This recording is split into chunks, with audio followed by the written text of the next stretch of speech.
Assalamualaikum warahmatullahi wabarakatuh. Perkenalkan, nama saya Ismiatur Rahma dari kelas B4 dengan NIM 04040321 Di sini saya akan menjelaskan materi tentang berpikir dan inteligensi.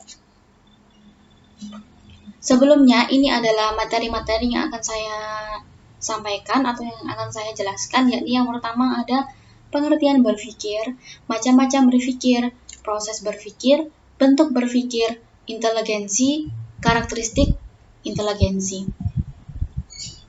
Pengertian berpikir. Apa sih berpikir itu? Berpikir ialah suatu aktivitas psikis yang terjadi ketika berhadapan dengan suatu problem atau masalah yang perlu dipecahkan. Dalam berpikir sendiri dilakukan dengan meletakkan pengetahuan-pengetahuan yang sudah kita peroleh. Jadi, proses berpikir itu akan terjadi ketika kita dihadapkan oleh suatu problem atau masalah. Kemudian, cara kita untuk menyelesaikan permasalahan itu dengan berpikir. Dan dengan berpikir dalam berpikir, kita juga harus meletakkan pengetahuan-pengetahuan yang sudah kita peroleh. Contohnya, kita lagi melakukan proses konseling. Kemudian, dalam proses konseling itu tadi, kita mendapatkan suatu problem yang dimana problem tersebut dialami si konseli. Nah, cara kita untuk menyelesaikan problem tersebut ya hanya dengan berpikir, yang juga dengan meletakkan pengetahuan-pengetahuan yang sudah kita peroleh. Contohnya, di dalam perkuliahan kita sudah mempelajari tentang cara-cara untuk menyelesaikan suatu permasalahan dengan baik, cara-cara untuk berkomunikasi dengan konseli dengan baik, dan cara-cara untuk mendapatkan kepercayaan si konseli dengan baik. Nah, dari pengetahuan-pengetahuan yang sudah kita peroleh itu tadi, kita terapkan dalam proses konseling itu tadi. Nah, kalau kita sudah meletakkan pengetahuan-pengetahuan itu di dalam suatu proses konseling itu tadi, maka kita akan dengan mudah untuk menyelesaikan permasalahan yang terjadi. Begitu maksudnya. Kemudian lanjut, di sini ada macam-macam berpikir. Macam-macam berpikir sendiri itu ada dua, yakni yang pertama ada autistik dan yang kedua ada realistik. Realistis maksudnya. Yang pertama ini autistik. Autistik ini itu cara berpikir yang tanpa didasari oleh suatu kenyataan, tetapi hanya ada gambaran-gambaran fantasi dari seseorang. Contohnya, kita lagi habis putus dengan seseorang. Kemudian, untuk menghilangkan kesedihan, kita pergi ke taman bermain atau festival bermain yang diadakan di desa kita misalnya. Kemudian, setelah kita sampai di sana, kita malah mendapatkan pemandangan-pemandangan yang tidak mengenakan, seperti kita malah melihat banyak pasangan-pasangan di sana yang bersenang-senang, seperti mereka memakan es krim bersama, kemudian main aneka wahana bermain, ya kan, seperti kemudi putar atau yang lain-lain, atau main ayunan dan sebagainya. Nah, dengan melihat pemandangan-pemandangan seperti itu, maka kita juga akan pasti membayangkan jika kita berada di posisi mereka. Jika kita dan pasangan kita berada di posisi mereka, seperti memakan es krim bersama, ya, yang itu tadi ya, maka disitulah akan muncul gambaran-gambaran fantasi dari kita, dari otak kita. Maka kita akan, di otak kita ini, kita akan memunculkan gambaran-gambaran kita dan pacar kita lagi bersenang-senang bersama, seperti pemandangan yang kita lihat di sana, begitu. Nah, itulah yang disebut dengan berpikir secara melamun atau autistik ini. Kemudian yang realistis. Nah, di dalam realistis ini tuh kebalikannya dari autistik, yakni cara berpikir dengan berdasarkan dengan kenyataan, yakni contohnya seperti kita lagi mengalami permasalahan ekonomi dalam keluarga. Kemudian kita berpikir bagaimana cara menyelesaikannya dengan suatu kenyataan, seperti memulai bisnis-bisnis kecil, bisnis-bisnis baru, seperti jualan jajan di depan rumah, jualan es ya, jualan es lilin. Nah, cara berpikir seperti itu kan didasarkan oleh suatu kenyataan ya, dapat dilakukan di kehidupan nyata, tidak seperti yang autistik ini tadi yang hanya ada gambaran-gambaran dari otak yang dimana gambaran tersebut bersifat fantasi begitu. Nah, dari kata realistis ini tuh sendiri, real yang artinya nyata, jadi dalam realistis ini tuh berpikir secara nyata atau bisa disebut ini dengan berpikir dengan nalar. Kemudian realistis sendiri itu dibagi menjadi 3. Yang pertama ada berpikir secara deduktif, induktif, dan evaluatif. Contohnya, berpikir deduktif, yang pertama ialah berpikir deduktif adalah cara berpikir dengan mengambil 2 kesimpulan dari sebuah problem yang terjadi. Misalnya, dari problem yang kita alami, kita mengambil 2 kesimpulan dari permasalahan tersebut. Misalnya, dari problem yang saya alami atau masalah yang saya alami, maka saya mengambil kesimpulan dari permasalahan itu bahwa untuk kedepannya saya akan berhati-hati untuk percaya kepada orang baru. Nah, itulah yang disebut dengan mengambil kesimpulan dari suatu permasalahan. Tetapi dalam deduktif ini itu kita mengambil 2 kesimpulan ya dari problem yang kita hadapi atau yang berhadapan dengan diri kita. Kemudian selanjutnya ada berpikir induktif. Berpikir induktif ini itu cara berpikir dengan dimulai dari hal-hal yang bersifat khusus yang kemudian kita ambil kesimpulannya yang dimana kesimpulan itu bersifat umum. Jadi hal-hal khusus itu bisa diartikan dengan hal-hal yang tidak semua orang tahu, tidak semua orang paham. Misalnya hal-hal khusus itu seperti sains ya, atau lebih spesifiknya cara perkembangbiakan amoeba. Nah, di situ kan tidak semua orang tahu bagaimana sih cara perkembangan amoeba itu dan amoeba itu apa. Hanya orang-orang yang mendalami atau mempelajari bidang itu yang paham amoeba itu apa dan cara perkembangbiakan amoeba itu seperti apa. Nah, kemudian orang-orang yang mendalami bidang tersebut akan melakukan penelitian lebih lanjut ataupun bisa dilakukan dengan eksperimen-eksperimen tertentu yang akan meneliti tentang bagaimana sih cara perkembangbiakan amoeba itu sendiri. Kemudian dari penelitian-penelitian yang terjadi atau yang dilakukan, maka kemudian akan ditarik kesimpulan bahwa amoeba itu ternyata berkembang biak dengan cara membelah diri.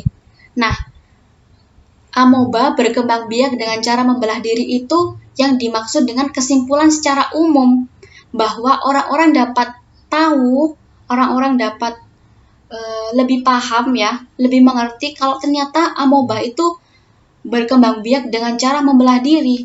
Nah, untuk proses lebih lanjutnya bagaimana membelah diri itu dan bagaimana prosesnya, nah itu lagi-lagi masuk ke dalam hal-hal yang bersifat khusus yang harus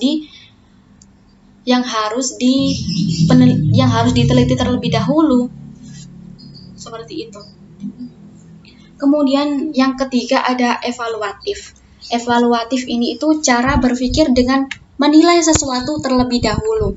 Maksudnya ialah ketika kita hendak melakukan sesuatu atau bertindak apapun, nah kita di situ akan menilai sesuatu yang akan kita lakukan begitu. Jadi sebelum kita bertindak, kita berpikir-pikir dulu. Nah, itulah yang dinamakan dengan berpikir evaluatif. Contohnya, kita lagi berhadapan dengan suatu problem, yakni pertengkaran antar teman.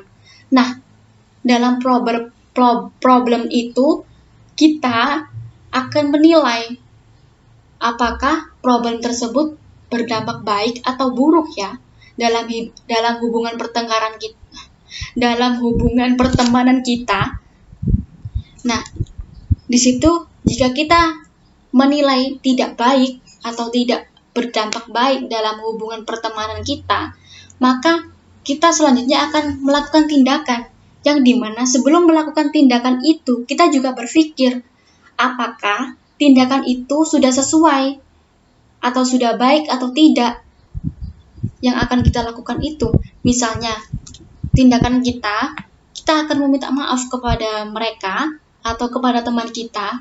Nah, sebelum meminta maaf, dalam diri kita itu kita menilai apakah permintaan maaf dari saya itu sudah tepat atau tidak, dan bagaimana caranya itu sudah tepat atau tidak. Nah, itulah yang disebut dengan berpikir evaluatif. Jadi mengevaluasi begitu.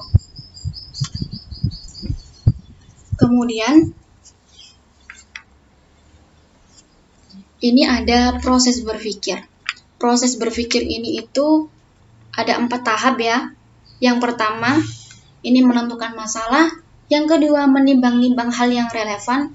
Dan yang ketiga, menemukan hipotesa atau dugaan. Dan yang terakhir, verifikasi atau melakukan pengecekan. Jadi yang poin pertama yakni menentukan masalah. Maksudnya ialah ketika kita lagi berhadapan oleh suatu problem, kita pasti berpikir bagaimana cara menyelesaikannya. Nah, itulah yang disebut dengan menetapkan masalah. Lanjut pada poin kedua, yakni menimbang-nimbang hal yang relevan. Maksudnya ialah setelah kita menentukan masalah atau setelah kita menentukan topik nih untuk berpikir, untuk proses berpikir itu tadi, maka selanjutnya kita akan memikirkan hal-hal yang berkaitan dengan permasalahan itu, seperti penyebab terjadinya suatu permasalahan itu dan bagaimana problem itu bisa terjadi. Nah, itulah yang disebut dengan hal-hal yang berkaitan dengan permasalahan. Kemudian lanjut pada proses yang ketiga, yakni menemukan hipotesa atau dugaan-dugaan. Nah, setelah kita mengumpulkan hal-hal yang berkaitan dengan permasalahan, maka kita akan muncul dugaan-dugaan seperti saya menduga bahwa munculnya suatu problem itu dikarenakan kurang telitinya saya dalam bekerja, atau hal-hal yang lain yang membuat atasan saya marah. Nah, itulah dugaan-dugaan yang muncul ketika kita telah mengumpulkan atau telah memikirkan hal-hal yang berkaitan dengan permasalahan itu tadi. Kemudian setelah kita menduga-duga, ya, lanjut kepada proses yang keempat, yakni verifikasi atau melakukan pengecekan. Jadi setelah kita melakukan duga-dugaan, ya, ada dugaan-dugaan yang muncul dari pemikiran kita nih, maka selanjutnya akan muncul sebuah tindakan yang dimana tindakan tersebut bertujuan untuk mengecek apakah benar bahwa permasalahan yang terjadi itu karena saya kurang teliti dalam melakukan pekerjaan saya. Nah, disitulah kita akan mengecek hasil pekerjaan kita. Apakah benar sih ini semua salah saya? Apakah benar sih saya kurang teliti dalam bekerja? Seperti itu yang dimaksud dengan proses verifikasi atau melakukan pengecekan. Kemudian lanjut pada materi selanjutnya, yakni ada bentuk-bentuk berpikir. Bentuk-bentuk berpikir ini itu ada 4 ya kalau nggak salah. Yang kedua ini ada, yang pertama maksudnya ini ada 2 dulu. Yang pertama ini ada routine thinking. Routine thinking ya ini berpikir dengan sebuah pengalaman kita dalam memecahkan sebuah permasalahan. Contohnya, kita pernah dimarahin oleh ibu kita karena sesuatu lah. Nah, kemudian pada saat itu cara kita untuk menyelesaikan permasalahan itu dengan melakukan hal-hal yang bisa mengesankan ibu atau melakukan hal-hal yang bisa menyenangkan ibu, seperti bersih-bersih rumah, ya, memasak, atau membiarkan ibu membiarkan ibu kita beristirahat selama seharian, kita yang melakukan semua tugas-tugas ibu. Nah, itulah hal-hal yang bisa membahagiakan ibu kita. Maka dengan kita melakukan hal itu, maka kemarahan ibu kepada kita itu akan berkurang, ya kan? Nah, kemudian lain hari ayah kita marah juga kepada kita karena sesuatu hal.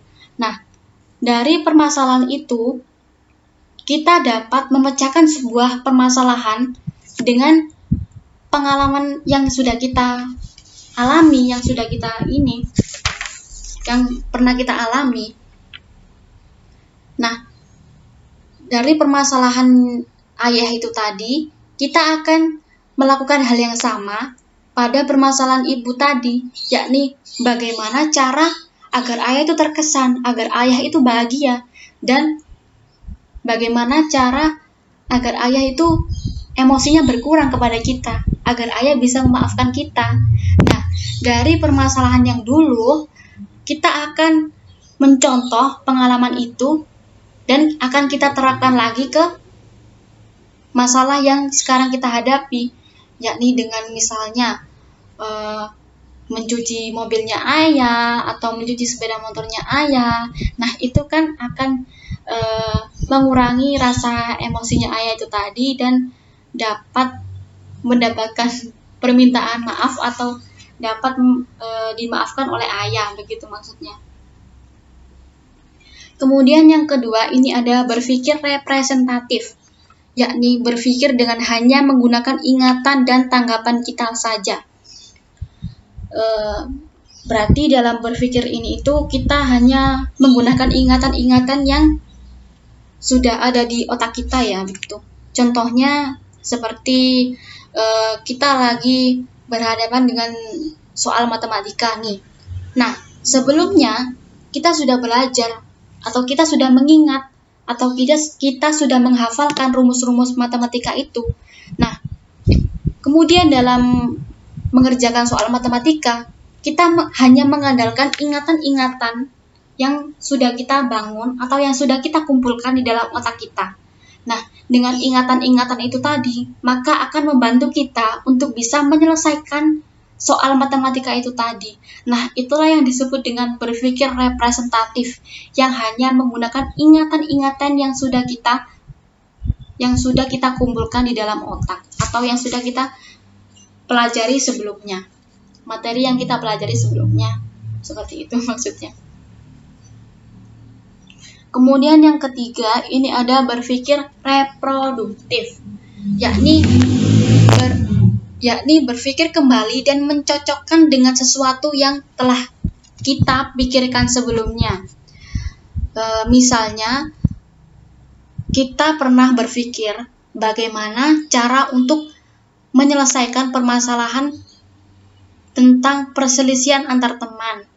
Nah, kemudian suatu hari kita ternyata mengalami perselisihan itu. Nah, dari yang sudah kita pikirkan sebelumnya, bagaimana cara menyelesaikan perselisihan antar teman, kemudian kita mengalami perselisihan tersebut. Nah, kemudian kita akan menerapkan apa yang sudah kita pikirkan sebelumnya dengan hari ini gitu. Jadi, kita berpikir kembali dan kemudian mencocokkan dengan sesuatu yang kita pikirkan sebelumnya. Jadi apa yang sudah kita pikirkan itu, kita cocokkan kembali apakah sudah tepat situasinya jika diterapkan atau jika dilakukan untuk menyelesaikan perselisihan antar teman, begitu. Jadi apa yang sudah kita pikirkan sebelumnya, ya, kemudian kita terapkan ke dalam problem perselisihan kita. Nah, sebelum kita terapkan, kita cocokkan terlebih dahulu. Apakah ini sudah benar? Apakah ini sudah sesuai jika saya terapkan begitu untuk untuk menyelesaikan perselisihan ini tadi? Nah, itulah yang disebut dengan berpikir reproduktif. Kemudian, ini yang terakhir ya, berpikir kreatif, yakni bentuk berpikir yang dapat menghasilkan sesuatu yang baru atau menghasilkan penemuan-penemuan baru.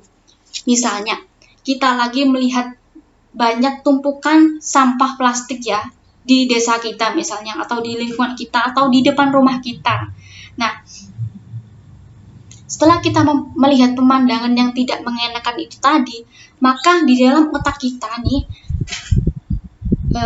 akan berpikir bagaimana cara untuk mengurangi limbah-limbah itu. Bagaimana ya cara untuk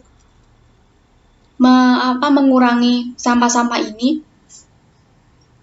agar tidak mengganggu pemandangan saya.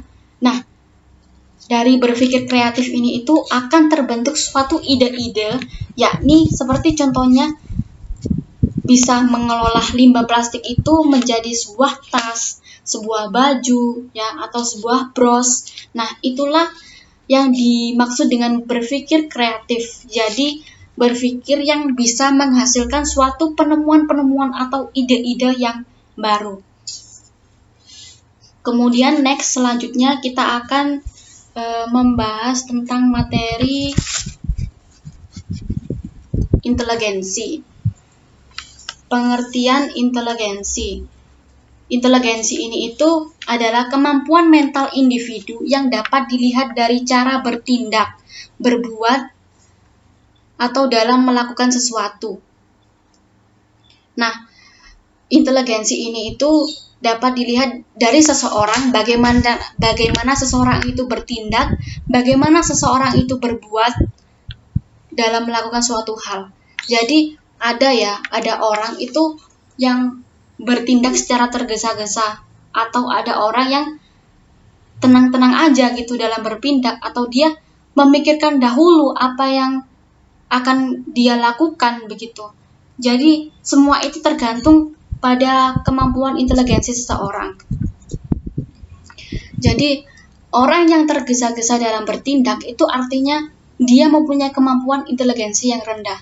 Tetapi sebaliknya, orang yang berpikir terlebih dahulu dalam bertindak itu adalah orang yang mempunyai kemampuan inteligensi tinggi. Karena semakin tinggi tingkat inteligensi seseorang, maka semakin tepat dan benar tindakan orang tersebut. Kemudian di sini ada karakteristik inteligensi. Karakteristik inteligensi ini ada beberapa macam ya. Yang pertama ada inteligensi berbahasa, yakni kemampuan berpikir dengan memahami dan merangkai kata-kata baik berupa lisan ataupun tulisan.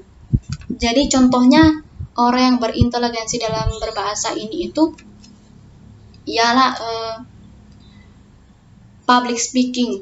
Nah, orang yang pintar dalam public speaking itu orang yang mampu merangkai kata-katanya dengan baik yang kemudian ia keluarkan dalam bentuk lisan.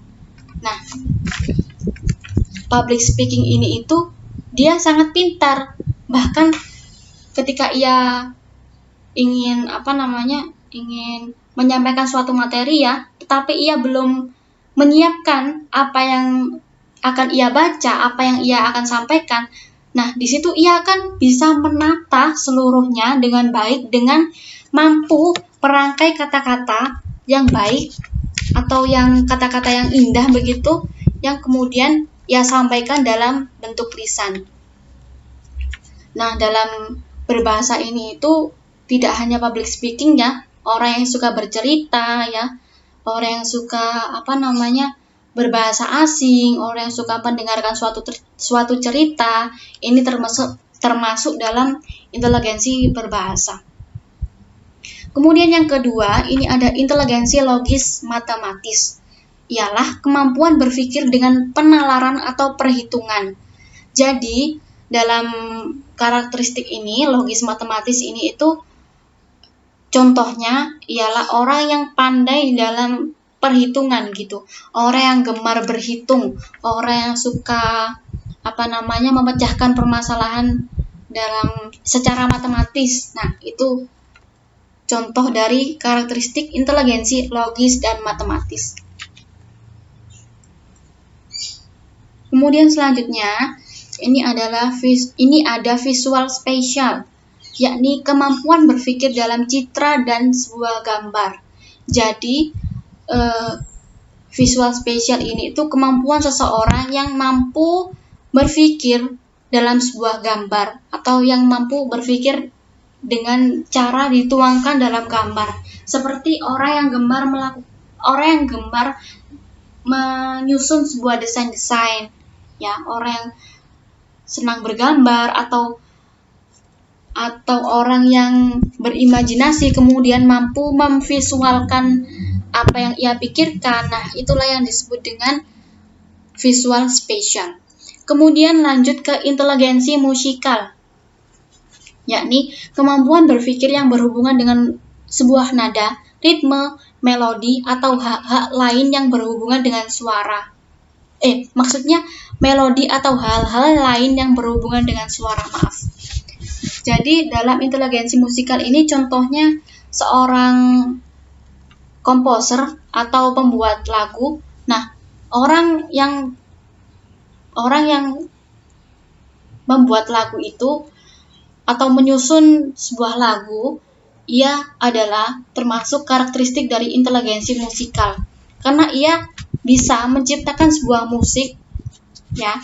Dia bisa menciptakan sebuah musik atau menciptakan sebuah lirik lagu yang dimana lirik lagu itu pasti berhubungan dengan sebuah nada, ritme, atau melodi.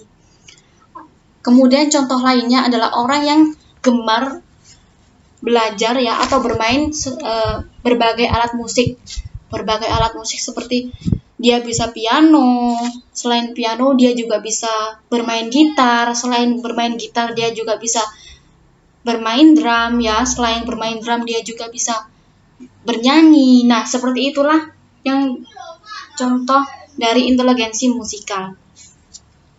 Kemudian inteligensi kinestik tubuh, yakni kemampuan yang berhubungan dengan gerakan tubuh.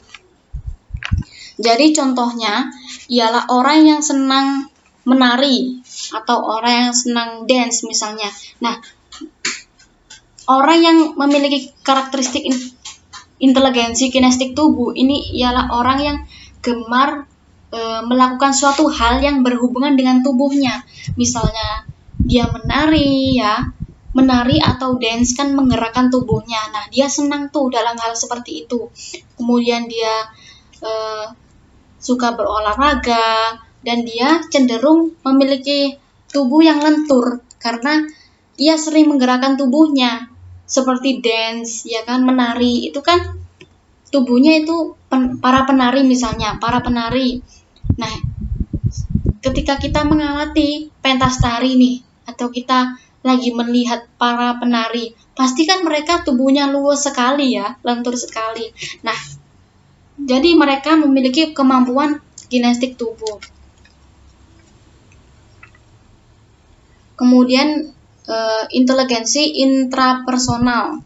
Intrapersonal ini itu yakni kemampuan berpikir untuk memahami diri sendiri.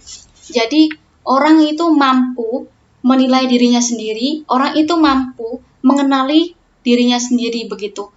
Contohnya kita bisa memahami bagaimana diri kita, bagaimana kepribadian kita, bagaimana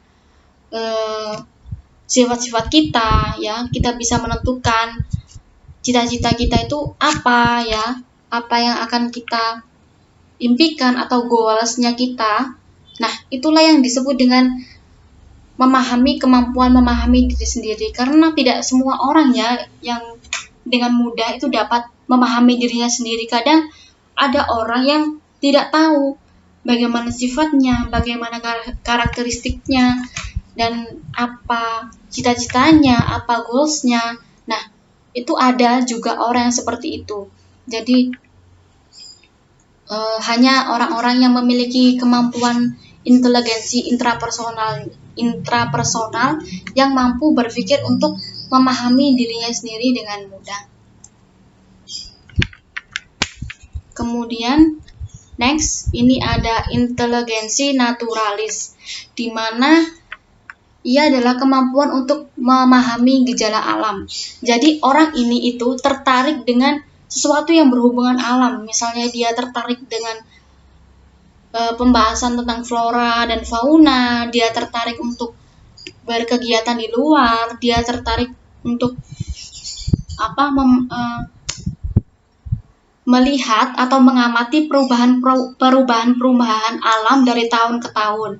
Misalnya dia mengamati nih, dari tahun dulu, zaman dulu itu hutannya itu daerahnya atau misalnya ya, itu sangat hijau sekali. Tetapi lambat laun dari waktu ke waktu semakin sedikit persawahan atau hutan ya, seperti itu. Nah, jadi orang yang suka mengamati hal-hal tersebut atau hal-hal yang berhubungan dengan perubahan alam, itulah yang disebut dengan kemampuan inteligensi naturalis. Dan sekian dari saya, terima kasih. Bila ada salah kata atau salah pengucapan, mohon maaf yang besar-besarnya. Sekali lagi, wassalamualaikum warahmatullahi wabarakatuh.